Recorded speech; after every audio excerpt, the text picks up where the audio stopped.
It's July 1st, which means James Gunn's Superman movie officially releases in theaters next week to usher in a new era of the DC Universe. But before that happens, I thought it'd be fun to prep y'all with an everything Superman watch list, starting with 1951's Superman and the Mole Men. Mole Men, directed by Lee Sholem, is as much about gun violence as it is about Superman pimp slapping an angry mob to protect a few furry mutants whose home was disturbed by oil drilling in Texas. I'm not making that up.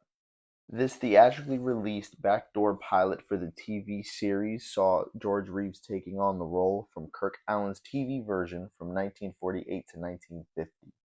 Reeves, who my mom loved when she was growing up, brings this earnest, no nonsense, stoic charm to the role as both Clark Kent and Superman, which is to say there's really no differentiation between the two. So, any Henry Cavill haters out there, your boy George did it first. In fact, Ben Affleck actually played George Reeves in a semi biopic called Hollywoodland back in 2006, which means he's actually the only actor in history to play both Superman and Batman on screen. And Daredevil, but we won't talk about that.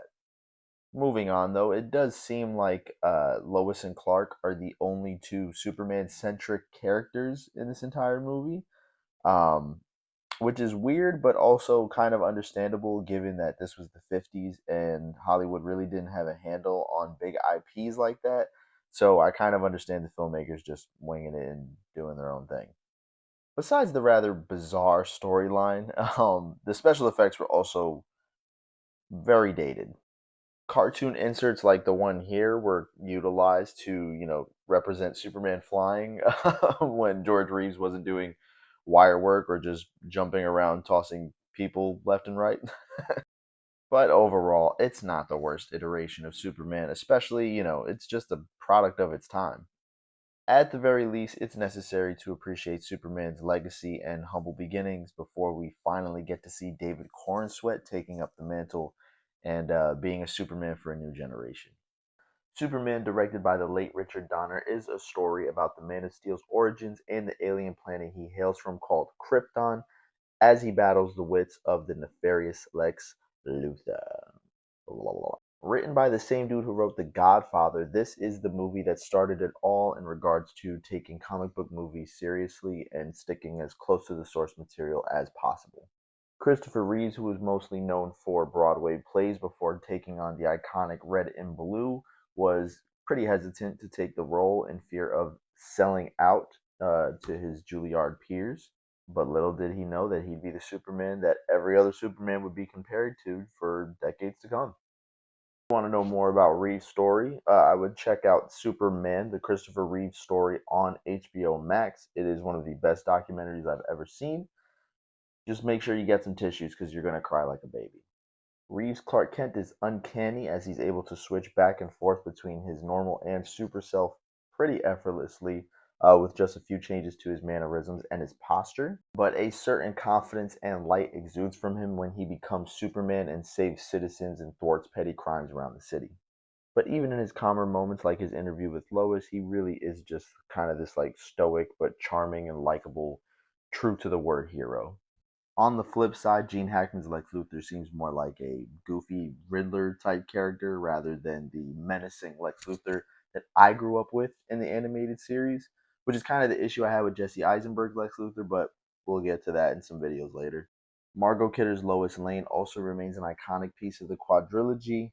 It just always strikes me as odd how bad of a speller she is, because isn't she a journalist? But her chemistry with Christopher Reeves is amazing, and it kind of just it's exactly how I picture Lois Lane and Clark's relationship in the beginning of them knowing each other. The whole cast of Superman centric characters here too, with Jimmy Olsen and Perry White, along with Ma and Pa Kent. Of course, Marlon friggin' Brando as Jor-El, aka Superman's dad. Like peak casting here. The movie includes, however, one of the most controversial Superman scenes where he flies around the planet to turn back time just to save Lois when he really could have just kept flying around the planet to avoid any of the damage that happened, but we shouldn't think too hard about it. And how could I not mention John Williams' iconic Superman theme? I mean, at this point, I just want it playing in the background of everything I do. Overall, this is a classic take on the Man of Steel's iconic mythos, and I find myself liking it more and more with every rewatch. I really do dig the 70s cheese, and I believe that Donner and Reeves really did their thing when it came to making Superman a larger than life hero and just an everlasting pop culture icon. Richard Donner, who directed the first Superman in 1978, was actually fired from the producers due to them wanting to release Superman 1 and 2 simultaneously. So that resulted in the hiring of Richard Lester, who at the time was known for the Three Musketeers and the Four Musketeers. This resulted in there being two main versions of the movie, which is the theatrical cut and the Donner cut, which was released in 2006, conveying a more serious tone, less humor, and it was more character driven. And the international markets broadcasted it on television with additional scenes and footage that had never been seen before. But for the purpose of this video, we're just going to talk about the theatrical cut, which is the one that's streaming on HBO Max. Superman 2 is a story about a few Kryptonians who were imprisoned, and they are led by Terrence Stamp's General Zod, super iconic villain in cinema. They escape their prison by Superman's accidental meddling, and they vie to come to Earth and destroy Earth along with Superman himself. Clark Kent is also presented with a personal dilemma here as he reveals his identity to Lois Lane, which makes him want to strip himself of his powers and become human for her. But obviously, once General Zod and the other Kryptonians come to Earth, I mean, he realizes the threat that's at hand, so he just gets his powers back and he starts kicking some butt. If you couldn't tell by the premise alone, this is easily the most action-oriented of the four Christopher Reeves movies. Albeit it is in 1980, so some of it is very corny and dated, but for the movie itself, it is awesome. Though it is kind of funny that Superman seemingly kills the three Kryptonians, one of them by throwing a cellophane S at him to trap him. And this is just one of those weird things that it just seemed like they were throwing at the wall to see if it stuck and just kind of winging it as they went along. Even Family Guy went so far as to mock this scene specifically, and if you haven't seen it on YouTube, go watch it. It's hilarious and pretty much explains exactly the issue that I have with this.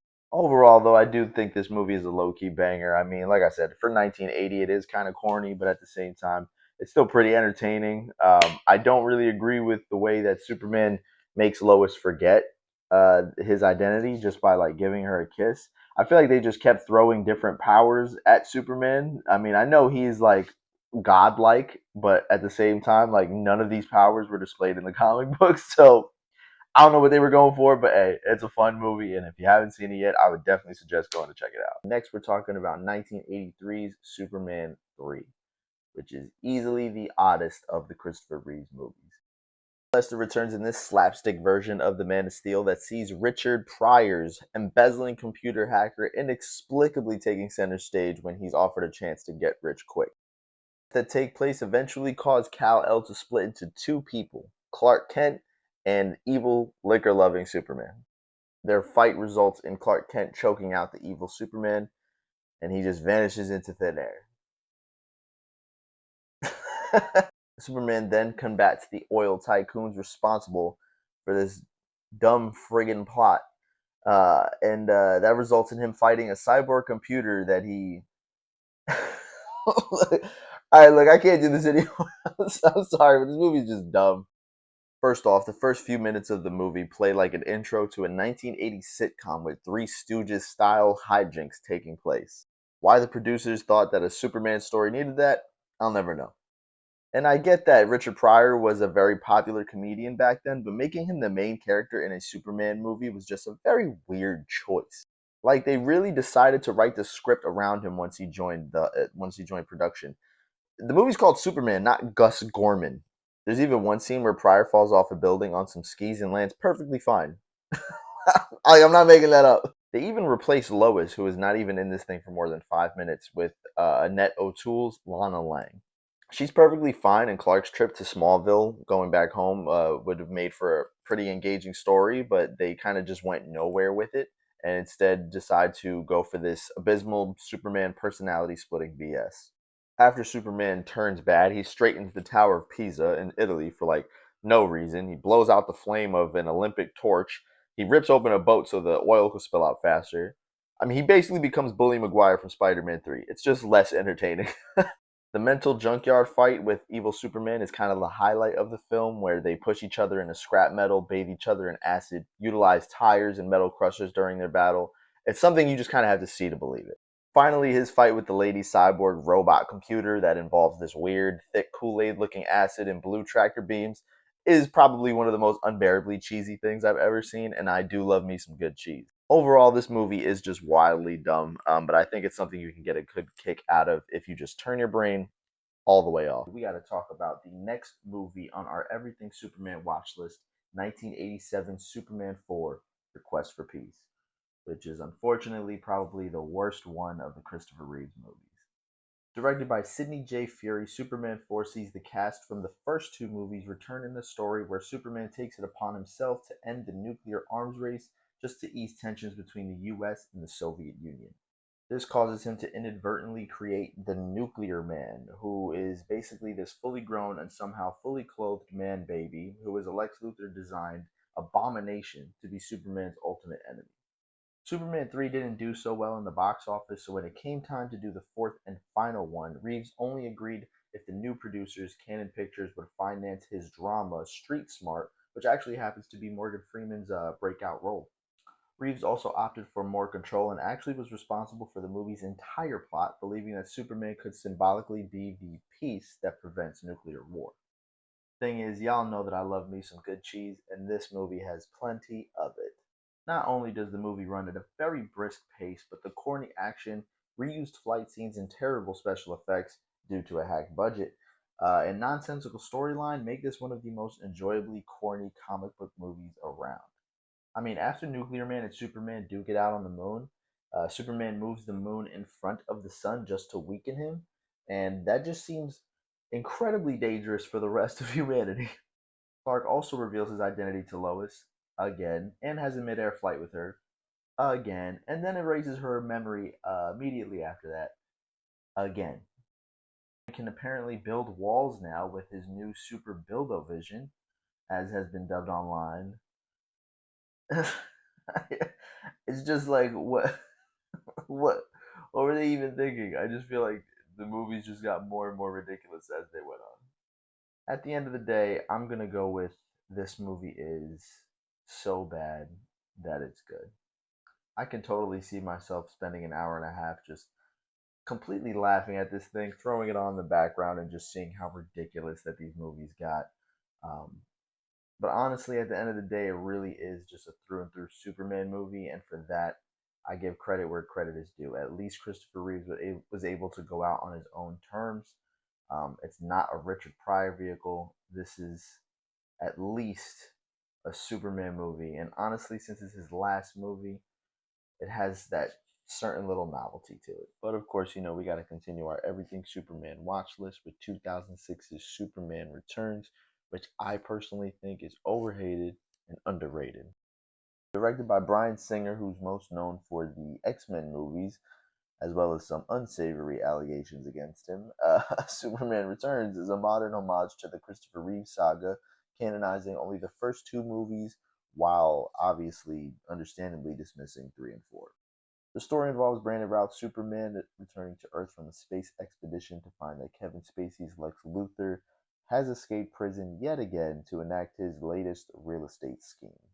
He also finds out that Kate Bosworth's Lois Lane now has a 5-year-old kid and is shacking it up with Perry White's nephew, Cyclops, James Marsden.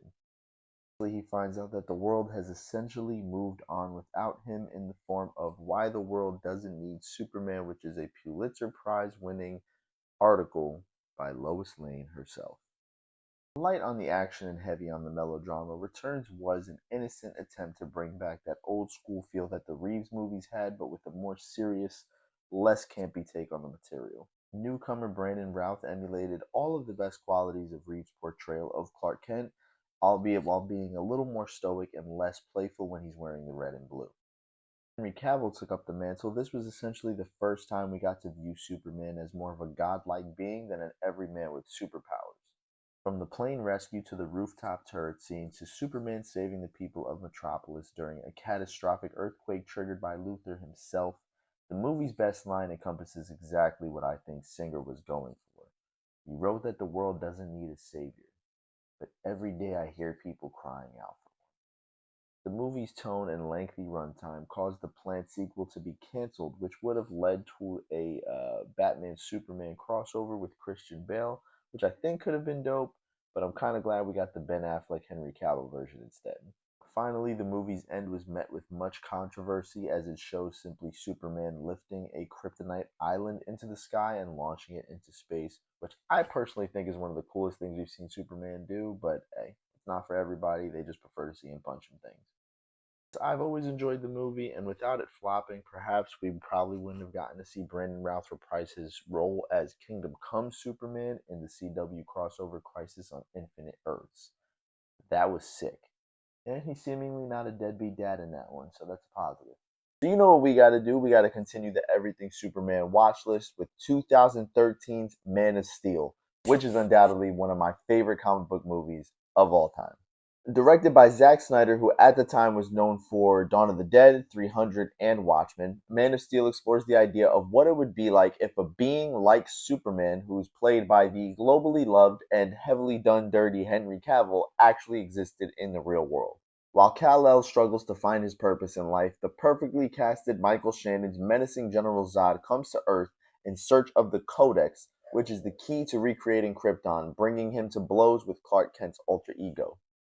Steel came by way of lightning in a bottle when David Goyer, the writer of the Dark Knight trilogy, pitched the story to Christopher Nolan, who opted instead to produce the film. Nolan then pitched directing duties to Zack Snyder, and the rest was history. I just remember seeing the very first teaser for this movie during the Dark Knight trilogy marathon at the theater, where Superman breaks the sound barrier like 5 different times while flying up into the sky. But little did I know just how utterly mind blown I would be to see Zack Snyder's epic handling of the most iconic character in comics. From the fascinating intro on Krypton, breathtaking fight scenes spanning the fields of Smallville into the skies of Metropolis, Man of Steel not only went out of its way to be something different than anything else that came before it, but also to establish a new universe with a new set of rules, splitting the fandom in two, as some people preferred Snyder's realistic and brooding take on it, opposed to the bright and campy version of The Last Son of Krypton. The supporting cast here is also amazing, with Kevin Costner and Diane Lane as John and Martha Kent, who raised Clark to understand that the world is unforgiving and that it would be up to him to decide whether to hide amongst his people or to be its savior. Amy Adams' Lois Lane is also one for the books, along with Lawrence Fishburne's surprisingly hilarious Perry White. Andre Trout's Feora Ol has some crazy dope fight scenes against Superman, as well as some interesting chemistry with Chris Maloney's Colonel Hardy. Harry Lennox is an easy addition as General Swanwick, who we find out later to be Martian Manhunter in hiding.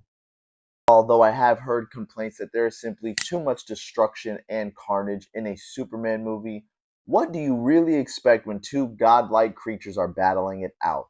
Buildings are going to fall, people are going to die, and Superman snapping Zod's neck?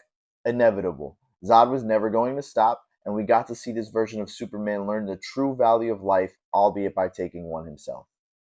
Jonathan's death could have been better, but we're not going to get into that right now. We got to continue our Everything Superman watch list with 2016's Batman vs. Superman Dawn of Justice. The Ultimate Edition, though, not the theatrical edition. We don't even acknowledge that. It is a highly flawed masterpiece, and I'll explain exactly what I mean by that. So BVS is what happens when a multi-million dollar studio, Warner Brothers, tries to catch up with another multi-million dollar studio, Marvel Studios, in order to make multiple millions more dollars and capitalize on the ever-growing comic book movie craze of the 2010s. In the aftermath of the Battle of Metropolis, Ben Affleck's Batman, aka Batfleck, gets PO'd about Superman's arrival on Earth. Along the way, he's manipulated by Jesse Eisenberg's horribly miscast Lex Luthor into taking down the Man of Steel by any means necessary.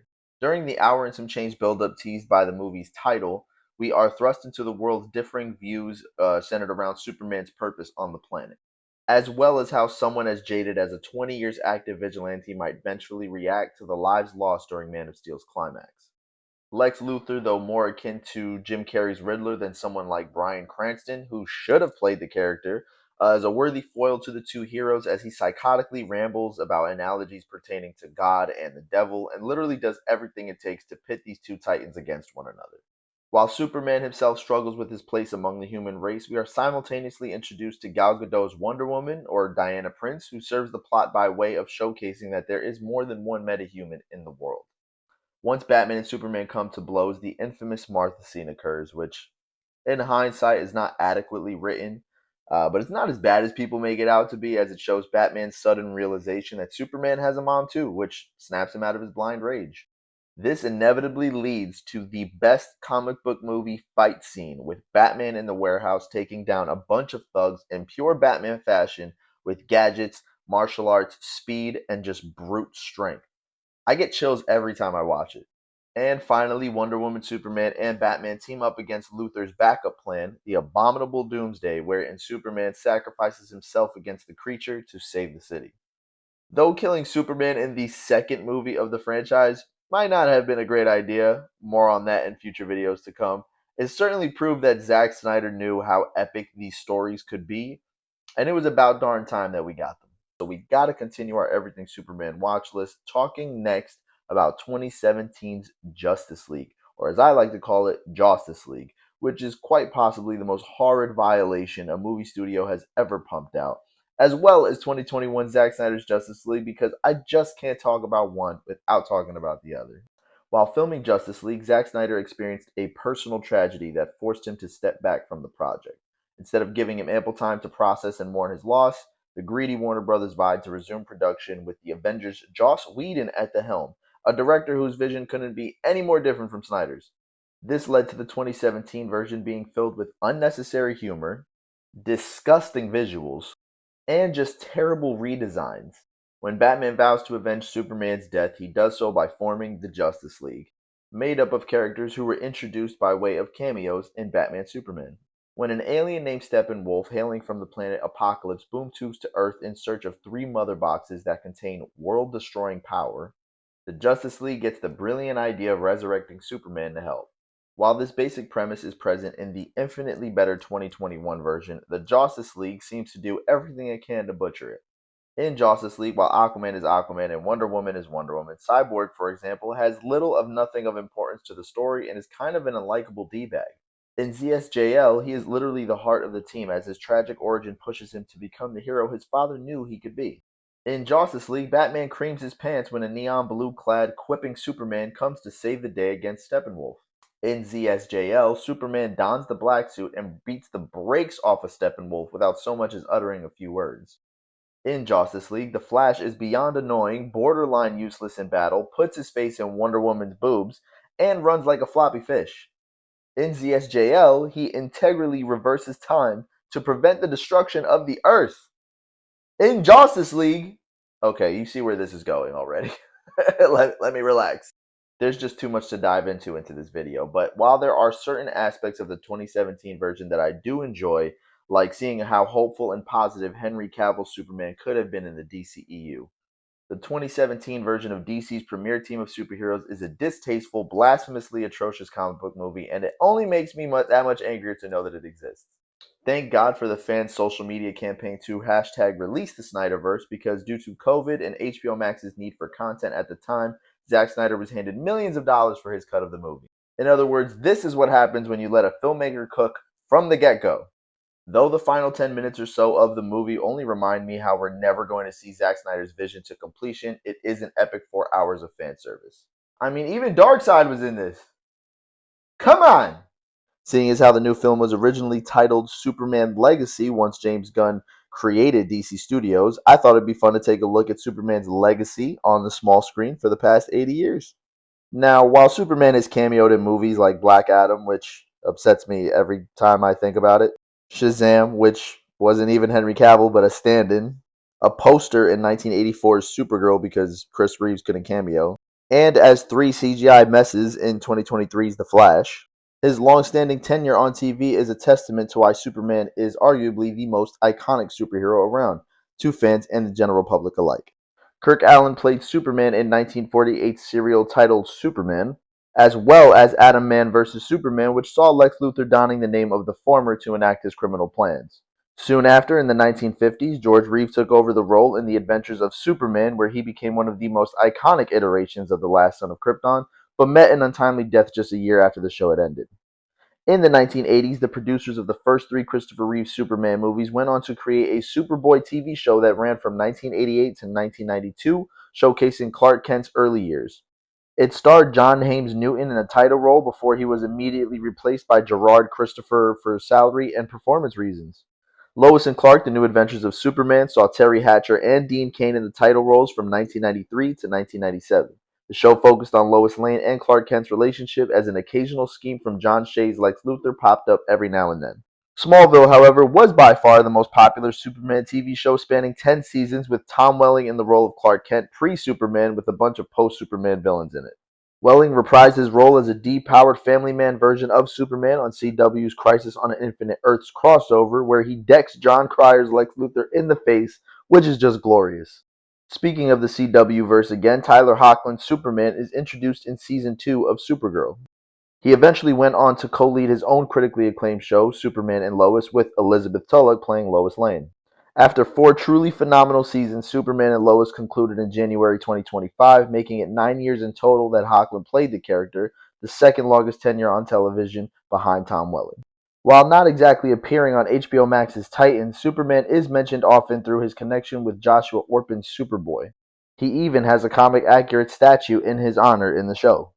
I really dug the series, but it always felt like it was just on the cusp of greatness, but never quite got there. Krypton was a Sci-Fi Channel series that had everything to do with Superman and simultaneously nothing to do with him at all. Superman's grandfather, Seg-El, is informed by a time-traveling Adam Strange that he must do what he can to ensure the protection of Krypton, so Superman may be born in the future. Or something to that effect. I don't really remember, it's been a while since I've seen the show, but it was really good. They even had some really dope villains in it, and Lobo appears too. If you haven't seen it, I would check it out.